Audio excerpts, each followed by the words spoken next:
Welcome to stock study market অ্যানালিসিসের নতুন ভিডিওতে আপনাদের সবাইকে স্বাগতম। দেখুন, আজকের মার্কেটে নিফটি, ব্যাঙ্ক নিফটি, বিশেষ করে নিফটি যেখানে ওপেন হয়েছিল সেখানেই ক্লোজ দিয়েছে।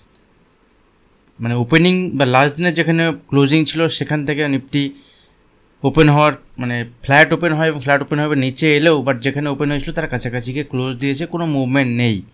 একটা ইন্টারডে বেসিসে মুভমেন্ট হয়েছে, বা বিশেষ কিছু মুভমেন্ট, বিশেষ কিছু লেভেল এখানে ব্রেক করেনি। ব্যাঙ্ক নিফটিতে একটা নেগেটিভ সেন্টিমেন্ট এমনিতেই ছিল এবং ব্যাঙ্ক নিফটি দেখুন এখান থেকে নিচের দিকে মুভমেন্ট হল, যেখানে ওপেন হয়েছিল তার কাছাকাছি গিয়ে ক্লোজ দিয়েছে। তো ব্যাঙ্ক নিফটিতে এখান থেকে যদি ইম্পর্টেন্ট লেভেল দেখি, ব্যাঙ্ক নিফটির ক্ষেত্রে এখন আমাদের কাছে ইম্পর্টেন্ট লেভেল হচ্ছে 52,200 এবং 52,000 লেভেল। তো আমি শেয়ার করব নিফটি, ব্যাঙ্ক নিফটি এবং মিড ক্যাপ ইন্ডেক্সে আজকে একটা ফল, একটা কারেকশান কিন্তু উপরের লেভেল থেকে আমরা দেখেছি এবং কারেকশান হওয়ার পরে মিড ক্যাপ ইন্ডেক্সের ক্ষেত্রে নিচের দিকে আবার সাপোর্ট লেভেলের কাছে আসছে।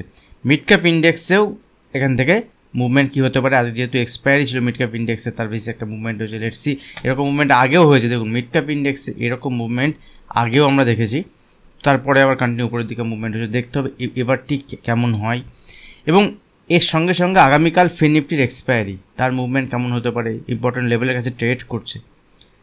আরও একটা ইম্পর্টেন্ট বিষয় যে আজকে ইন্ডিয়া ভিক্স 7% বেড়েছে। যদি ক্লোজিং বেসে দেখি, ইন্ডিয়া ভিক্স কিন্তু 7% বেড়ে এখানে ক্লোজ দিয়েছে। তো ইন্ডিয়া ভিক্স বাড়া মানে হচ্ছে এখানে মার্কেটে ভোলাটিলিটি বাড়বে, মানে মার্কেটে কিন্তু বড় মুভমেন্ট এখান থেকে আসতে পারে। এবার লেটস সি, আমাদের দেখতে হবে মুভমেন্ট কোন দিকে আসতে পারে। সেক্ষেত্রে ইম্পর্টেন্ট লেভেলের বেসিসে ট্রেড প্ল্যান করতে হবে। মার্কেট উপরের লেভেলে অনেক দিন ধরে আমরা বলছি, সবাই ভাবছে, আমি একটা কথা আপনাদের সঙ্গে শেয়ার করেছি, উপরের লেভেলে যখন মার্কেট থাকবে এখানে ছোট ছোট কোয়ান্টিটিতে ছোট ছোট স্টপ লসের বেশি ছোট ছোট প্রফিট নিয়ে এখান থেকে বেরোতে হবে। এই ভিডিওতে আমি দুটো পজিশনাল স্টক নিয়ে আপনাদের সঙ্গে ডিসকাস করব, যে পজিশনাল স্টকগুলো এখানটায় একটা ভালো রিটার্ন দিতে পারে এবং শুধুমাত্র বাজেটের একটা অ্যানালিসিসের বেস করে, যেহেতু বাজেটের ডেট অ্যানাউন্স হয়েছে এবং বাজেটের আগে এই স্টকগুলো একটা মুভমেন্ট হয়। তো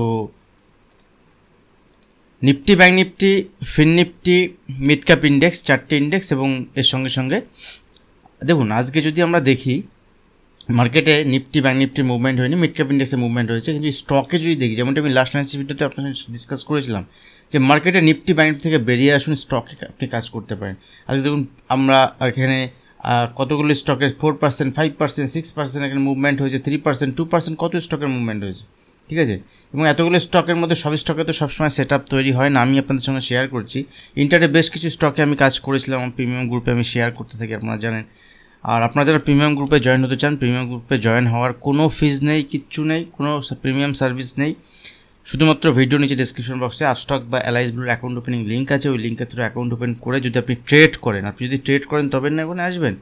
সেক্ষেত্রে আপনি একটা আমি কীভাবে কাজ করছি, কোন স্টকে আমার ফোকাস থাকছে, আমি শেয়ার করতে থাকি, আপনি জয়েন করতে পারেন। প্রসেস একটাই, অ্যাকাউন্ট ওপেনিংয়ের মাধ্যমে যদি ট্রেড করেন আপনি, সেক্ষেত্রে আপনি জয়েন হতে পারবেন। তো আজকে যেমন বাটা ইন্ডিয়াতে ট্রেড সেট আপ পেয়েছিলাম, বাটা ইন্ডিয়া খুব ভালো জায়গাতে রয়েছে এবং এখান থেকে ইন্টারে বেসিসে মুভমেন্ট হয়েছে, ইন্টারে বেসিসে 1%, 1.5% মতো ক্যাপচার করেছি। এখানে হিন্দুস্তান ইউনিলিভারের একটা মুভমেন্ট পেয়েছি, আজকে এইচডিএফসি লাইফের এখান থেকে মুভমেন্ট পেয়েছি ইন্টারে বেসিসে। এগুলো যা আমি ডিসকাস করছি, যেগুলোতে আমি ট্রেড করেছি এবং এর কিছু কিছু স্টক আমি প্রিমিয়াম গ্রুপেও শেয়ার করেছি, সেগুলো আপনাদের সঙ্গে আমি ডিসকাস করছি। এসবিআই কার্ডে ট্রেড করেছি, ঠিক আছে। চম্বল ফার্টিলাইজার আমাদের এখনও পজিশান চলছে, ঠিক আছে। এবং আরইসি, ঠিক আছে, আরইসি লিমিটেড, এটাতে প্রথমে আমার ফার্স্ট ট্রেড সেটা প্রথমে ওপেন হওয়ার পরে আমি এখানে ট্রেড নিই আজকে। তো এখানে একটা ভালো প্রফিটও হয়েছিল, তবে 2-3বার ট্রেড করেছি। ম্যারিকো খুব ভালো মুভমেন্ট এখান থেকে হয়েছে এবং দেখুন ইন্টারে বেসিসে ফল হয়েছে, বাট এখানে মুভমেন্ট ক্যাপচার যদি করতে পারেন, ফার্স্ট হাফে মুভমেন্ট হয়েছে। তো ইন্টারে বেসিসে ফার্স্ট হাফে মুভমেন্ট হওয়ার পরে ওখান থেকে কিন্তু স্টকের ফল হয়েছে। তো স্টকের মুভমেন্ট যদি হয় বা ইন্ডেক্সের যদি মুভমেন্ট হয় তবেই না আপনি প্রফিট করতে পারবেন। তো যদি স্টকের যদি আপনি ইন্ডেক্সের মুভমেন্ট না হয়, সেক্ষেত্রে আপনাকে ফোকাস করতে হবে কখনো কখনো স্টকের দিকেও। তো যাই হোক, আগামীকালের জন্য দুটি স্টক নিয়ে আমি শেষে ডিসকাশন করবো। নিফটি যেখানে দাঁড়িয়ে আছে, দেখুন নিফটিতে নিচে এসে আবার উপরে গিয়ে ক্লোজ দিয়েছে। দ্যাট মিনস নিফটির ক্ষেত্রে কিন্তু এখন আমার ইম্পর্টেন্ট লেভেল থাকবে এখানে। আমি আগেও বলেছি নিফটির দেখুন বিভিন্ন সেক্টর আছে। আজকে আইসিআইসিআই ব্যাঙ্ক, ইনফোসিস, রিলায়েন্স নিফটিকে সাপোর্ট করছে। কালকে অন্য কেউ আসবে, পরশুদিন অন্য কেউ আসবে, কারণ নিফটি একটা ওয়েল ডাইভার্সিফাইড ইন্ডেক্স, যেখানে অনেকগুলো সেক্টর থেকে স্টক বিলং করে, হেভিওয়েটেড স্টকগুলো।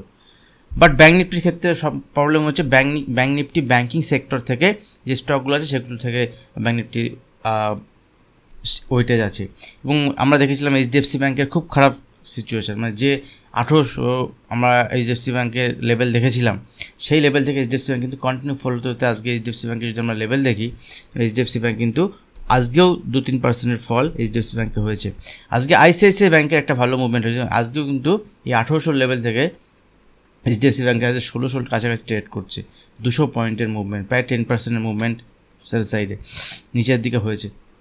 এবং দেখুন এখান থেকে যদি আমরা এইচডিএফসি ব্যাংকের পরে যে আরেকটা ব্যাংক আইসিআইসিআই ব্যাংক, দেখুন আইসিআইসিআই ব্যাংক, এইচডিএফসি ব্যাংক সব মিলিয়ে ঝুলিয়ে চলছে। একমাত্র এই আইসিআইসিআই ব্যাংক, এসবিআই ব্যাংক এরা মার্কেটকে হোল্ড করে রেখে দিয়েছে, যেহেতু এইচডিএফসি ব্যাংকের ফল হচ্ছে, নাহলে এর থেকেও বেশি ফল ব্যাংক নিফটিতে আমরা দেখতে পারতাম। লেটস সি কী হয়, কারণ ব্যাংক নিফটির ক্ষেত্রে ইম্পর্ট্যান্ট সাপোর্ট লেভেল থাকবে এখানে 52,000 থেকে 51,900, সেম লেভেল আমি আগেও আপনাদের সঙ্গে ডিসকাস করেছি। এই লেভেলের উপর যখন ব্যাংক নিফটি থাকবে, এই লেভেলের উপর যখন ব্যাংক নিফটি থাকবে, তখন ব্যাংক নিফটিতে ছোটোখাটো কোয়ান্টিটিতে ট্রেড প্ল্যান করা যাবে। বাট এই লেভেলের নিচে যদি ব্যাংক নিফটি ক্লোজ দেয়, দেন এখান থেকে কিন্তু একটা মুভমেন্ট আমরা মিনিমাম 800-900 পয়েন্টের মুভমেন্ট একদিন এখান থেকে দেখা যেতে পারে, ঠিক আছে। সেখান থেকে ছোটো স্টপ লসের বেসিসে ট্রেড প্ল্যান করা যেতে পারে, এবং এখান থেকে কন্টিনিউ নিচের দিকে মুভমেন্ট হতে পারে। এখান থেকে যে পড়লো আবার কিছুটা বাউন্স এলো, আবার এইভাবে ব্যাংক নিফটিতে কারেকশান আসতে পারে, কারণ ব্যাংক নিফটির স্ট্রাকচার ভালো নয়। ব্যাংক নিফটিতে এখান থেকে যদি আমরা দেখি, ব্যাংক নিফটিতে এখান থেকে কিন্তু সিচুয়েশান প্রাইস অ্যাকশন ভালো দেখাচ্ছে না। এবার দেখা গেলো আগামীকাল ব্যাংক নিফটিতে কোনো নিউজ এলো, এখান থেকে ধরুন এই ট্রেড লাইন কাজ করছে এবং ধরুন এখানে সাপোর্ট নিয়ে নেক্সট দিন ধরুন এখান থেকে উপরের দিয়ে গেল, সেটাও হতে পারে। যদি এখান থেকে ব্যাংক নিফটি উপরের দিকে 52,800 লেভেলকে ব্রেক করে, দেখুন দুদিন ধরে 52,800, 52,700, ঠিক আছে। আজকে 52,700 হাই, 720, 730, আর গতকালে 52,830 হাই। তো 52,830-এর উপরে যদি সাস্টেন করতে স্টার্ট করে, সেক্ষেত্রে 53,000 পর্যন্ত লেভেল দেখাতে পারে। এবার ছোটো কোয়ান্টিটিতে 53,000 লেভেল ব্রেক করে 53,300, ঠিক আছে। তো 53,300 লেভেল ব্রেক করলে ব্যাংক নিফটি এখান থেকে উপরের দিকে আরও 500-700 পয়েন্টের মুভমেন্ট দেখাতে পারে। তো যতক্ষণ না পর্যন্ত নিচের দিকে ইম্পর্টেন্ট লেভেল ব্রেক না করছে, তখন পর্যন্ত বড় কোয়ান্টিটিতে সেলিং প্ল্যানও নয়, ছোটোখাটো কোয়ান্টিটিতে এইসব লেভেলের মধ্যে কাজ করলে দেখা যাবে। তো এই সময় যদি আপনি ট্রেড করতে চান, আপনি ইন্ডেক্স ছাড়া অন্য জায়গায় স্টকের অপশানে কাজ করতে পারেন। যারা অপশান ট্রেডিং করেন, শুধুমাত্র ইন্ডেক্স নয়, ইন্ডেক্স ছাড়াও কিন্তু ট্রেড হয়। এবং যদি আমি এখানে ব্যাংক নিফটির ক্ষেত্রে আপনাদের শেয়ার করলাম, নিফটি তো আমি আপনাদের সঙ্গে ডিসকাশন করলাম প্রথমেই। তবুও নিফটিতে দেখুন, নিফটির ক্ষেত্রে যদি আমি দেখি, নিফটি যে জায়গায় দাঁড়িয়ে আছে এখন, নিচের দিকে নিফটির ক্ষেত্রে ইম্পর্টেন্ট লেভেল হচ্ছে 24,200। 24,200 লেভেলের নিচেও 24,180 একটা সাপোর্ট লেভেল থাকবে 20 পয়েন্ট নিচে। এই লেভেলের নিচে যদি নিফটি এখান থেকে ট্রেড করতে স্টার্ট করে, তাহলে দেখতে পাবো বিভিন্ন সেক্টর থেকে কিন্তু নিফটিতে উইকনেস আসবে, এবং নিফটিতে এখান থেকে কারেকশন দেখাতে পারে, যেখানে নিফটি 24,000 পর্যন্ত টার্গেট দেখাতে পারে। এখান থেকে 200 পয়েন্টের মুভমেন্ট, 200 পয়েন্টের টার্গেট নিফটিতে ওপেন হতে পারে। 24,000 লেভেল যদি নিফটি ব্রেক করে, সেক্ষেত্রে ছোটোখাটো আরও কোয়ান্টিটিতে ছোটোখাটো এখান থেকে আরও কিছুটা মুভমেন্ট নিচের দিকে দেখাতে পারে। বাট বাজেট পর্যন্ত, যেহেতু সামনে বাজেট আছে, নিউজ ইভেন্ট আসতে থাকবে বিভিন্ন সময়, বিভিন্ন নিউজ, এই হতে পারে, ওই হতে পারে, এটা আসবে, ওটা আসবে, তো তার মাঝখানে কিন্তু চলবে। যদি বড় কারেকশান হতে হয়, তাহলে ইম্পর্টেন্ট লেভেলের বেসিস যদি এখানে ব্রেক করে, দেন ভাবা যাবে, নাহলে বাজেটের পরে কিন্তু একটা মুভমেন্ট যে কোনো দিকে আরও আসবে। এবং এখান থেকে 24,300, এবার যদি ভালো কিছু আসে মার্কেটে, যদি ভালো আরও পজিটিভনেস আসে, মার্কেট এখান থেকে তুলে 25,000 পর্যন্ত দিতে পারে। বাট আমার যেটা করতে হবে, মার্কেটে আমাকে টাকা কামাতে হবে, কিছু তো অন্তত মার্কেটে ঘরে আনতে হবে যদি ট্রেড করি। সেই বেসিসে আমার অ্যানালিসিস, কী এখান থেকে হবে কি হবে না, তার থেকেও বড় কথা আমি কীভাবে ট্রেড প্ল্যান করছি, মার্কেটে আমি ট্রেড প্ল্যানটা কীভাবে করছি, সেই ট্রেড প্ল্যান অনুযায়ী আমাকে কাজ করতে হবে। মার্কেটে ট্রেড না পেলে আমি ট্রেড করলাম না, কোনো অসুবিধা নেই, টাকা ঘরে থাকবে, ঠিক আছে। তো লেভেল শেয়ার করলাম এখানে। আর দেখুন এখান থেকে যদি আমরা মিড ক্যাপ ইন্ডেক্স দেখি, মিড সিলেক্ট যেটাতে ট্রেড হয়, মিড সিলেক্টের ক্ষেত্রে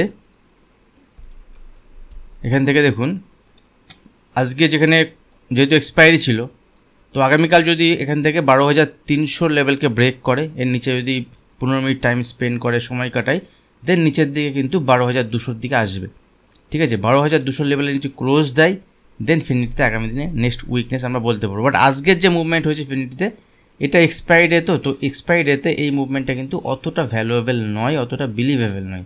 তো আগামীকালের এখানে নতুন করে এটা তৈরি হবে নেক্সট এক্সপায়ারির জন্য, সেক্ষেত্রে দেখা যাবে।